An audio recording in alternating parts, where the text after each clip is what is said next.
Pemirsa Budiman dimanapun Anda berada, terimalah salam damai sejahtera dari tempat kemuliaan yang maha tinggi yang pasti memberkati kita semua. Salam.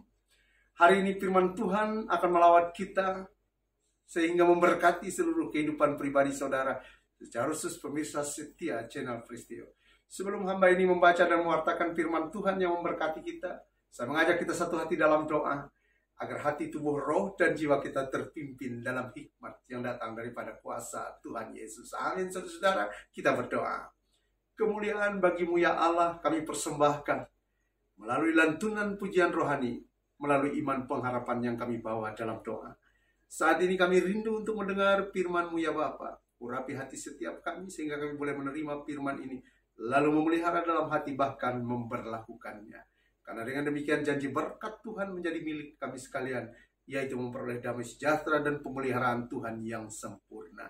Di dalam Tuhan Yesus Kristus kami sambut pewartaan firman ini dengan penuh ucapan syukur. Kami telah berdoa. Amin. Saudaraku, firman Tuhan melawat kita dari kitab Kisah Para Rasul 2, ayatnya yang ke-47, di bawah perikop cara hidup jemaat yang pertama. Sekali lagi, Kisah Para Rasul 2 ayatnya yang ke-47. Sambil memuji Allah dan mereka disukai semua orang, dan tiap-tiap hari Tuhan menambah jumlah mereka dengan orang yang diselamatkan. Haleluya, saudara-saudara, luar biasa. Firman Tuhan hari ini mengingatkan kita tentang jemaat mula-mula, tentang gereja mula-mula, tentang bapak-bapak gereja, bagaimana kemudian memberikan pemahaman dan pengajaran sehingga disukai banyak orang. Di dalam firman ini luar biasa Bapak Ibu, bahwa ketika mereka melakukan dengan sungguh-sungguh pengajaran yang datang daripada Tuhan, maka orang-orang menerima perkataan itu dan memberi diri dibaptis. Pada jumlah mereka bertambah 3.000 jiwa. Wow, luar biasa. Hari ini pertanyaan bagi kita sekalian, bagaimana pelayanan yang diberikan oleh setiap gereja apapun itu? Apakah kita kemudian berani berkata bahwa semua orang akan menyenangi? Bapak Ibu, jika demikian, kita boleh belajar dengan gereja mula-mula. Apa yang dilakukan oleh para bapak-bapak gereja sehingga pada saat dan zamannya orang boleh menyenangi? Ternyata di dalam pembacaan firman ini, ketika kita mempelajari lebih jauh, maka ada 3 hal yang membuat pribadi jemaat pada saat itu bahkan semua menyukai. Yang pertama adalah berkenaan dengan pelayanan. Berikut persekutuan. Berikut adalah kesaksian. Saya memulai dengan persekutuan. Saya tidak tahu apa yang dipahami dan diterima oleh pribadi sebagai orang pengikut Kristus dalam hal ini kekristenan tentang persekutuan.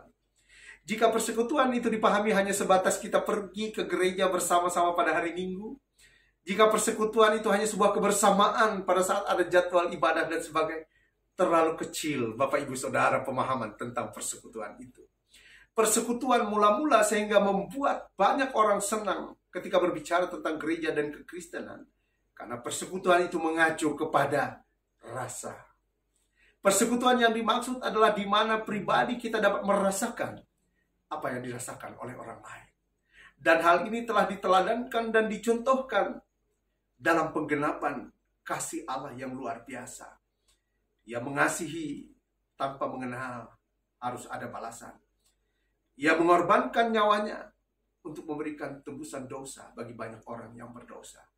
Dan kasih itu hendaknya dijadikan teladan dan contoh bagi kita di dalam persekutuan.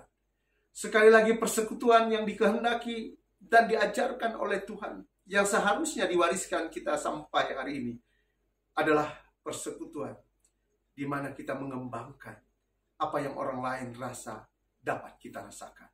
Ketika kita berbuat kurang baik kepada orang lain, tentu orang lain tidak menyenanginya. Demikian pula ketika orang lain berbuat kurang baik kepada kita, sehingga kita tidak menyenanginya. Persekutuan yang demikian haruslah kemudian menjadi introspeksi diri dalam pelayanan gereja dan seluruh pribadi, lebih-lebih sebagai hamba Tuhan. Bagaimana sekali lagi persekutuan kita hari ini? Bagaimana dengan kesaksian kita hari ini?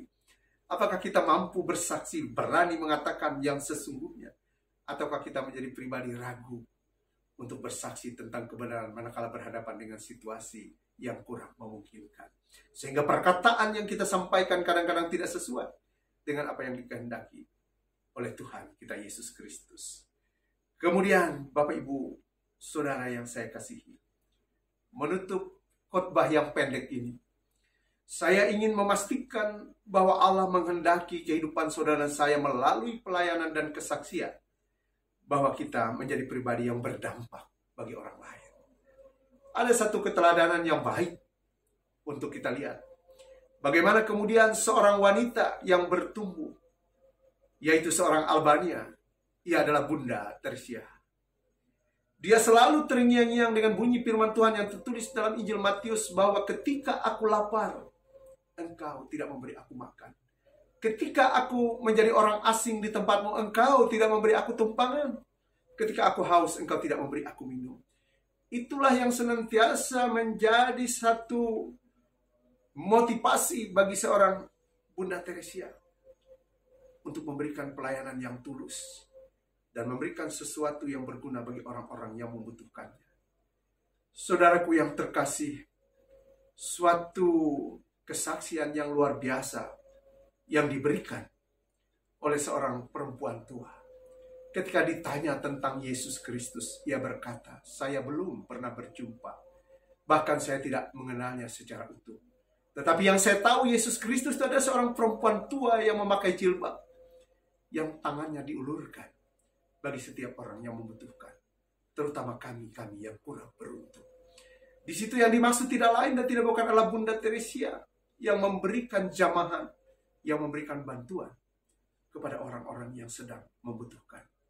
Pertanyaan bagi kita sekaligus menutup khotbah ini.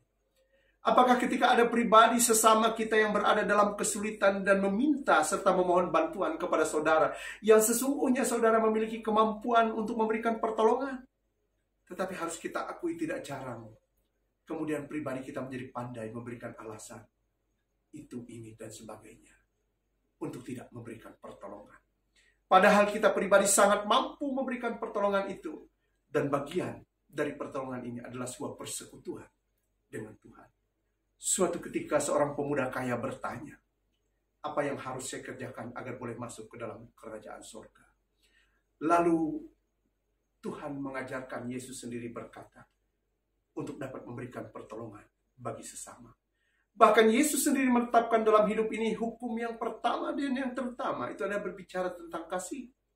Mengasihi Tuhan Allah dengan segenap hatimu, mengasihi sesama manusia seperti mengasihi dirimu sendiri. Memang pada bagian ini teramat sulit untuk dapat kita implementasikan secara utuh. Tapi paling tidak melalui perjumpaan kita dengan khotbah ini, saya mengingatkan saudara-saudara, begitulah yang Tuhan kehendaki dalam hidup kita. Meskipun saudara dan saya sekali lagi banyak menjadi pribadi yang gagal untuk melaksanakannya. Tapi setidak-tidaknya kita harus mengingat bahwa kita adalah wakil Tuhan di bumi. Kita telah diutus untuk melaksanakan pekerjaan yang dikehendaki oleh Tuhan. Selamat memperjuangkan diri masing-masing kita. Semoga menjadi pribadi yang meneladangkan kasih Allah. Semoga hati dan pikiran kita terbuka untuk memberikan pertolongan bagi sesama di mana mereka membutuhkan. Tuhan memberkati. Shalom.